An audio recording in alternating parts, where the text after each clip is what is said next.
है, हर रिश्ता दर बदर है। कोई जिए तो कैसे जिए, जिंदगी एक भंवर है, जिंदगी एक भंवर है, जिंदगी एक भंवर है, जिंदगी एक भंवर है, जिंदगी एक भंवर है। तुम्हारे पापा ने फैसला किया है, इनकी सीट से तू चुनाव लड़ेगा। मैं सबसे युवा विधायक बनने वाला हूँ। चुनाव सर पर ना होते तो मैं उसे जमानत पर छुड़ा लेता, लेकिन फिलहाल उसे एक रात तो लॉकअप में गुजारनी पड़ेगी। राजवीर ने ऐसे हालात पैदा कर दिए हैं कि उसे चुनाव में खड़ा करने के बारे में मैं सोच भी नहीं सकता। लेकिन मैं खुश नहीं हूँ, माँ हूँ उसकी।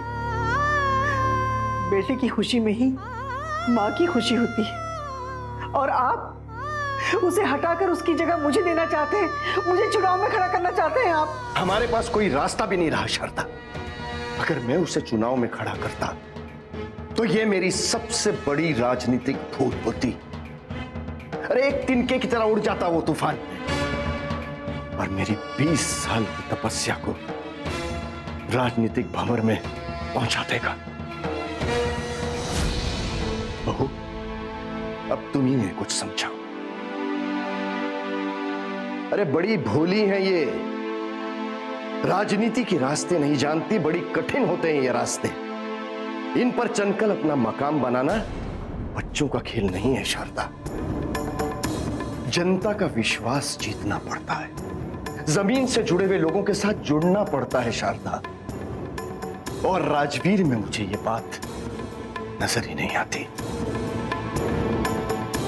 इसीलिए तो नेताओं की औलादें पीछे रह जाती हैं, क्योंकि वो जमीन से जुड़ ही नहीं पाती। राजवीर को चुनाव में उतारने की गलती हरगिज नहीं कर सकता मैं। आपका नाम प्रस्तावित कर दिया है, आपको चुनाव लड़ना ही पड़ेगा। अब आप इसे मेरा तोहफा समझें।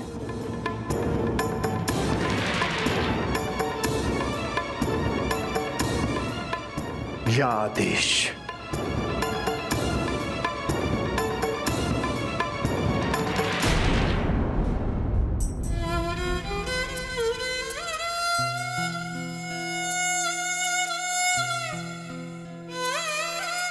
माँ जी, आप हताश ना हो।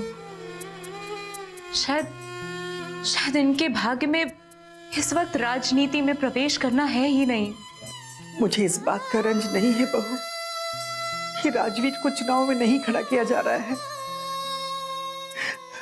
दुख तो इस बात का है, बेटे का हक छीनकर मां को दिया जा रहा है। मैं इस परिवार की कैकेयी नहीं बनना चाहती।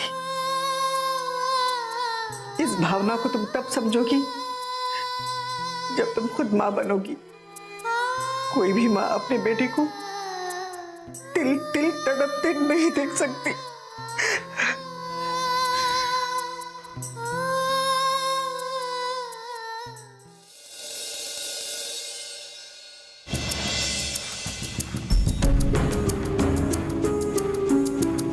हाँ भाई केशव, क्या खबर है? बहुत बड़ी खबर है, आपके लिए खुशखबरी है।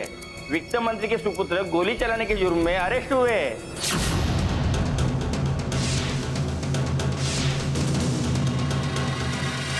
क्या? अरे कोई मरा गिरा के नहीं उधर? नहीं, हवाई फायरिंग हुई है। सार्वजनिक स्थान पे गोली चलाने के जुर्म में उन्हें अरेस्ट किया है। इंस्पेक्टर ने असलियत छुपाने के लिए अज्ञात लोगों पे केस दर्ज किए। अरे यार, ये अच्छी खबर की तुम में ना तेना बुरी खबर चिपका दी, वरना तो ये बलदेव जी को दिन में ही तारे दिखवा देते, धूल चटवा देते इनको। चल थोड़ा घना छोंक और बघार का मसाला तो हाथ लग ही गया, तो इसी से काम चला लेंगे। नहीं, आज मैंने अपनी शक्ल देखी, हाँ, तभी मुझे लग गया था कि आज कोई अच्छी खबर आने वाली है, और देख तेने अच्छी खबर दे दी। ये बलदेव जी का लड़का इस समय है पुलिस कस्टडी में, अगर मैं इसको वहां से छुड़वा लूं ना तो ये जिंदगी भर के लिए मेरा चेल्ला बन के रहेगा। फिर मैं इस बुद्धिहीन पुत्र को बुद्धिमान पिता के विरुद्ध खड़ा कर सकता हूं।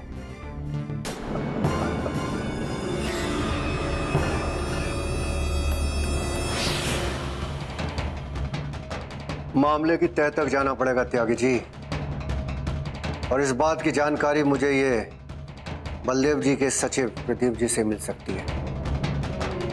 बाकी पुलिस स्टेशन जाकर पता लगा लूंगा।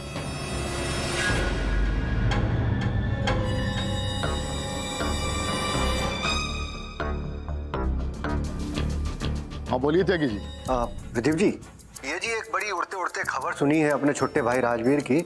बड़ा दुख हुआ जी सुन के। हैं भाई, राजवीर को अगर कुछ हो गया तो इससे छवि तो पार्टी की खराब होगी ना। उड़ती खबरें तो अक्सर सच्चाई से बहुत दूर होती है त्यागी जी। मामला सिर्फ इतना है कि हवाई फायर हुआ है, ना किसी को गोली लगी है, ना ही कोई घायल हुआ है। पुलिस थाने ले गई है, कानूनी प्रक्रिया तो करनी ही पड़ेगी। सुबह तक सब दूध का दूध और पानी का पानी क्लियर हो जाएगा, आप निश्चिंत रहिए। सांच को आंच नहीं आती त्यागी जी।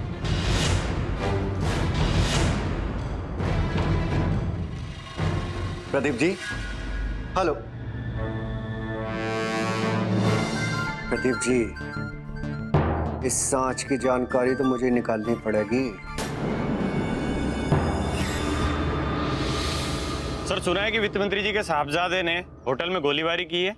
बकवास बात है, किसी ने अफवाह फैलाने की कोशिश की। लेकिन अफवाह में कुछ न कुछ सच्चाई तो होती है इंस्पेक्टर साहब। होती होगी, लेकिन यहाँ ऐसी कोई बात नहीं।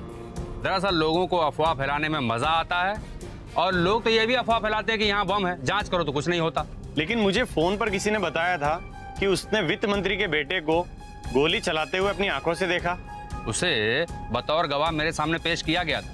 देखिए, इन्हीं मुलजिमों में से किसी का काम होगा। जांच चल रही है, सच्चाई खुद ब खुद आप लोगों के सामने आ जाए। ठीक है, अब कोई सवाल नहीं। धन्यवाद। सर सर सर, इसकी बंद करो बटन। अरे नमस्कार विधायक जी। भाई आपने काहे कष्ट किया? बोल। अरे भाई, अब दिल के हाथों मजबूर होकर आना पड़ा।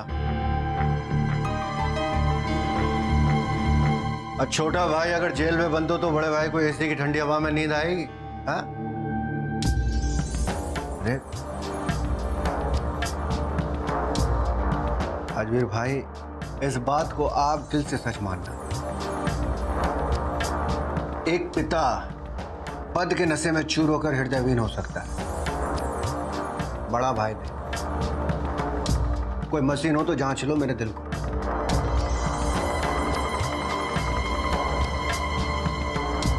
स्थितियां बनती बिगड़ती हैं, ये सब चलता है राजनीति में, पर अचानक एक झटके में निर्णय नहीं बदलता है। आप इस बात की हिस्ट्री उठा के देख लो भाई, प्रजातंत्र तो कहीं जिंदा रहेगा कि नहीं रहेगा।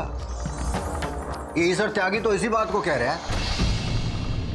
पत्नी पर उनको पूरा भरोसा है, और जो युवा शक्ति है, अपना बेटा है, उस पर नहीं। अरे डिक्टेटरशिप हो गई है, और क्या है। अब डिक्टेटर बनना चाह रहे हैं बलदेव जी, वो बात दूसरी है। हम और आपके कुछ सपोर्टर तो रात को यहाँ पहुंचने वाले थे। अब प्रदीप जी को फोन किया तो कहने लगे कि भाई सब कुछ ठीक ठाक है। राजवीर जी मौके पर थे तो पुलिस पूछताछ कर रही है। अब पर सुबह तक पुलिस पूछताछ कर रही है तो फिर हमें आना ही पड़ा। साहब, बाहर गाड़ी आपका इंतजार कर रही है।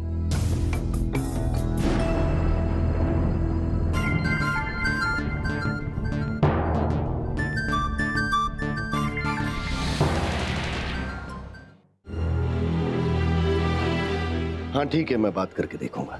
हाँ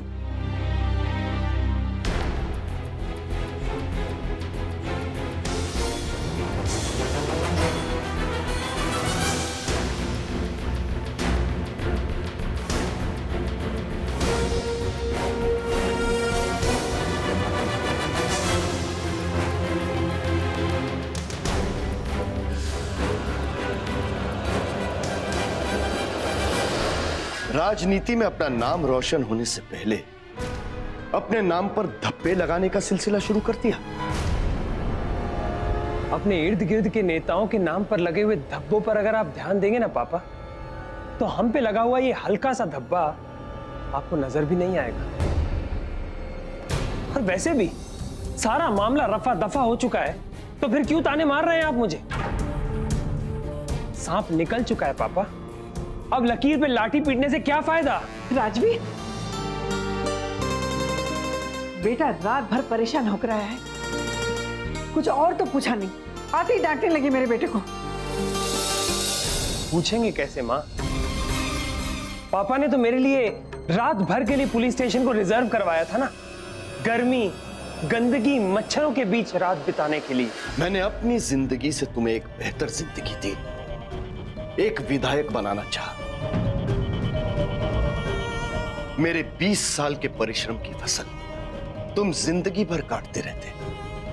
शान और शौकत, रुतबा, दौलत सब तुम्हारे पैरों पे लूट थी, लेकिन तुम्हें यह जिंदगी रास नहीं आई।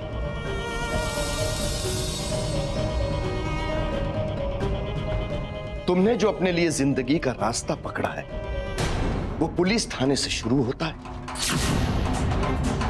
जेल से गुजरता है और कोर्ट में पहुंचकर खत्म होता है।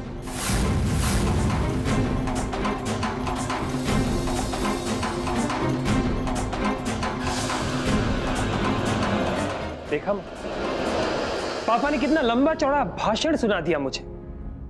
चुनाव के लिए मेरे नाम का ऐलान हुआ था, इसी बात के लिए मैं तो अपने दोस्तों के साथ खुशियां मनाने गया था। रिवॉल्वर से फायरिंग करके खुशियां मना रहे थे। तुम्हारे खुशियां मनाने का वो अंदाज ही तुम्हारे विधायक बनने की खुशी को निकल गया।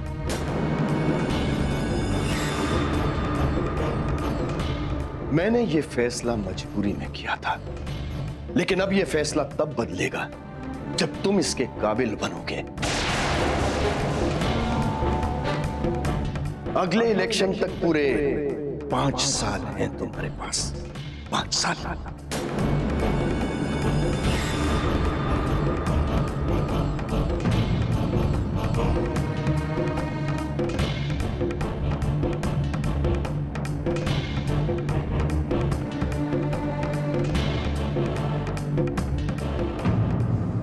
लेकिन अब माँ की जय जयकार होगी, लेकिन मैं इस जय जयकार को अपने राजनीति के करियर में धोखे जाने वाली कील नहीं बनने दूंगा।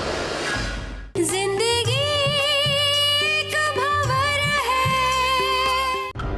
आचार्य जी, एक बात मेरे समझ में नहीं आ रही कि ये बलदेव जी अचानक अपनी बात से पलट कैसे गए?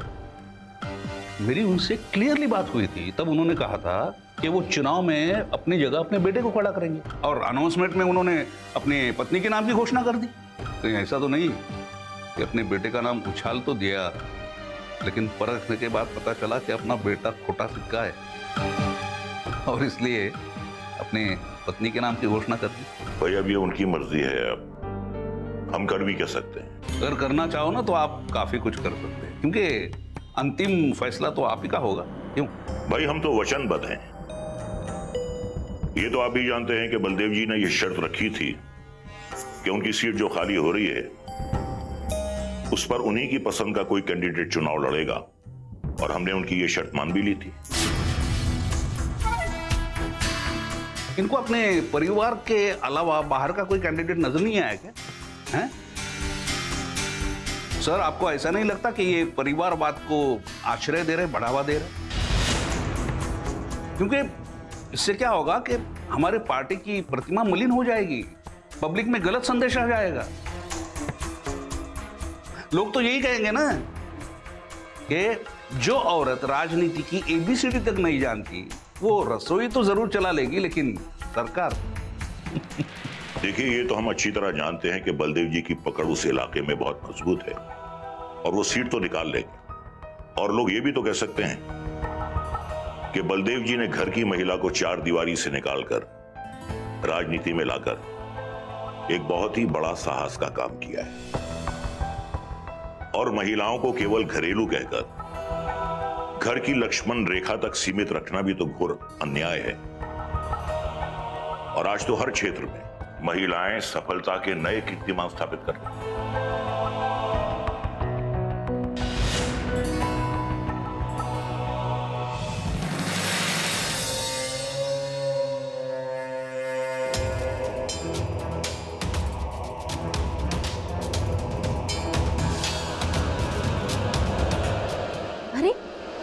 आ गए? तुम्हें इस बात की खुशी है कि मैं आ गया, और मुझे इसी बात का अफसोस है। ये कैसी बातें कर रहे हैं आप? तो और कैसी बातें करूं? जाके आरती उतारूं उनकी? आज मैंने सोचा था कि आज मेरी जिंदगी का सबसे अच्छा दिन होगा। जब मैं सोकर उठूंगा तो न्यूज़पेपर में मेरा फोटो और नाम छपा होगा, मीडिया में लोग मेरी चर्चा कर रहे होंगे। लेकिन मुझे क्या पता था कि अपने ही घर के चिराग से मेरे खुशियों का घर जल जाएगा। पार्टी मुझे चुनाव में खड़ा करना चाहती है, यूथ पावर बनाना चाहती है, मुझे आगे लाना चाहती है, लेकिन पापा ने मेरा पैर पकड़ के मुझे पीछे खींच दिया है। तुम जानती हो आज मेरा सबसे बड़ा दुश्मन कौन है? मेरे अपने पापा, माननीय वित्त मंत्री महोदय। और मेरी मां भी कुछ कम नहीं है, शिकारी बिल्ली की तरह तैयार बैठी थी, झपट कर मरोड़ दिया चूहे को। माँ बाप को दोष देने से पहले जरा ये सोचिए कि जो कुछ भी आपने किया है, क्या वो ठीक था? अगर आपने गोली ना चलाई होती तो पापा जी ने तो आपको चुनाव में खड़ा करने का निर्णय कर ही लिया था।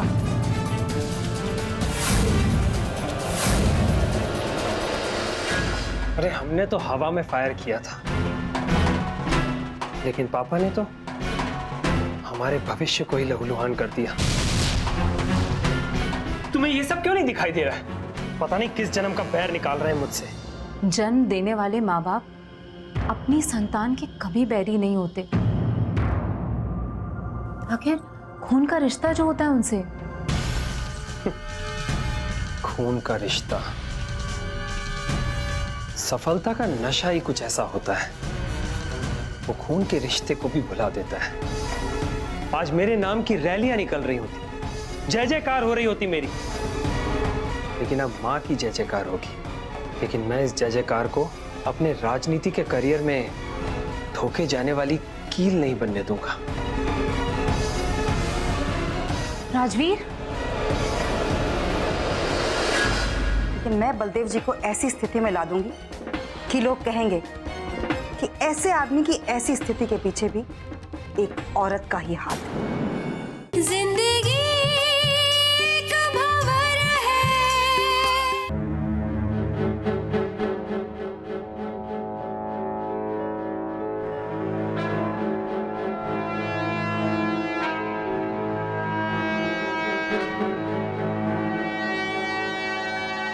नमस्कार त्यागी जी। अरे रे, नमस्कार रजनी जी, आइए आइए।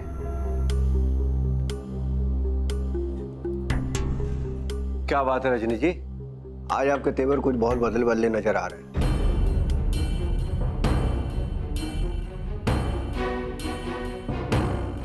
ऐसा नहीं, हम ये बात समझ रहा हूं कि आप पे क्या गुजर रही है।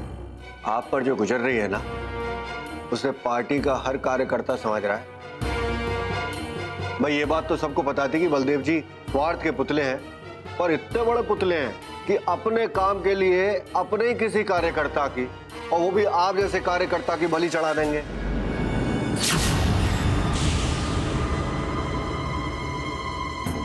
इससे पार्टी में ना उनकी छवि बड़ी खराब हुई है, थू-थू हो रही है चारों तरफ। अपनी बीवी के नाम का अनाउंसमेंट कर दिया, एक बार भी उन्होंने आपके बारे में नहीं सोचा। ये मेरा चैलेंज है, बलदेव जी ने एक काम ऐसा नहीं किया होगा जिससे आपको फायदा पहुंचे। आपको तो पता ही है त्यागी जी, 15 साल से उनके साथ जुड़ी हुई हूँ।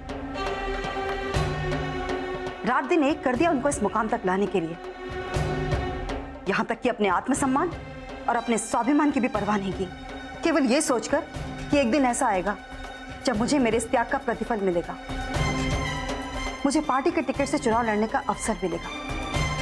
बलदेव जी बराबर मुझे आश्वासन देते रहे, और जब सही मौका आया तो बलदेव जी ने तोते की तरह आंखें फेर ली, अपनी पत्नी का नाम अनाउंस कर दिया। यहां तक कि उन्होंने मेरे बारे में भी नहीं सोचा। ऐसा सिला दिया है मुझे उस धूर्त मक्कार ने। भाई ऐसे बगला भगत इंसान की फितरत को पकड़ना वाकई बड़ा मुश्किल टेढ़ा काम है।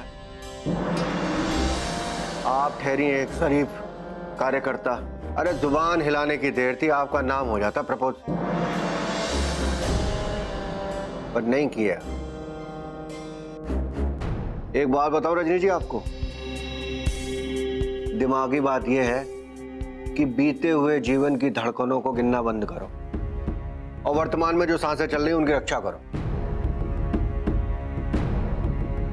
बलदेव जी ने जो कांड किया है, आप उससे सबक लो, सबक सिखाओ।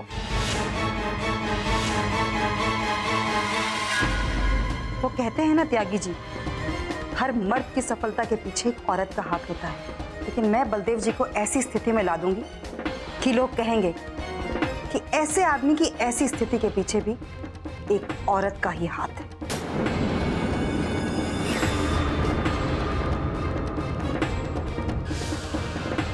नमस्कार।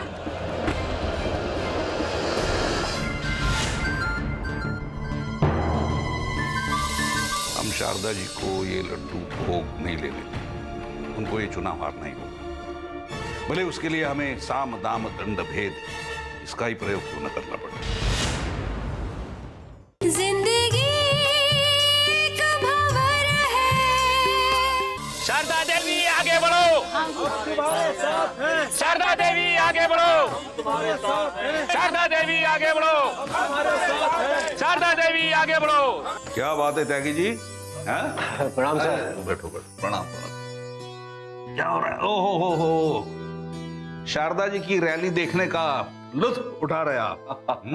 शारदा देवी आगे बढ़ो, हम तुम्हारे साथ। जिस तरह से देख रहे हैं आप, शारदा देवी का काफिला चला आ रहा है, चुनावी रैली चली आ रही है, जिस तरह से इसमें भीड़ है, और ये देखकर मुझे लगता है कि शायद शारदा देवी इस चुनाव को जीत जाए। उनकी मेहनत, उनकी सफलता शायद कहीं ना कहीं रंग लाएगी। देखा, ये हमारा प्रजातंत्र, पब्लिक तालियां पीटना जानती है, भाषणों में, रैली में नारे लगाना जानती है। सही कह रहे हो सर आप। एक बार भी किसी ने यह जानने की कोशिश नहीं की है कि ये शारदा देवी जो है, ये वाकई में इनका प्रतिनिधित्व करने लायक है कि नहीं है। बस भेड़ चाल है जी, चल रही है। बलदेव जी को तो जी लोग बधाइयां दे रहे हैं। अगर शारदा देवी ने इलेक्शन निकाल लिया तो प्रांत से लेकर प्रदेश तक की बागडोर बलदेव जी के हाथ में आ जाएगी।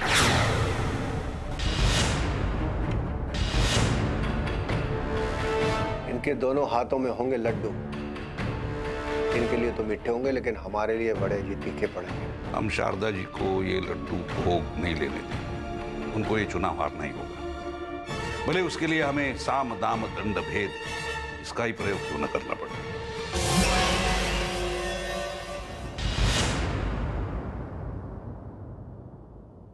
मेरी उम्मीदें दोनों के पैरों के नीचे तड़प तड़प कर दम तोड़ रही हैं। क्या एक पिता को इतना भी अधिकार नहीं है अपने बेटे से पूछने का कि वो कहां जा रहा है? पहले था कभी, अब नहीं है। राजवीर,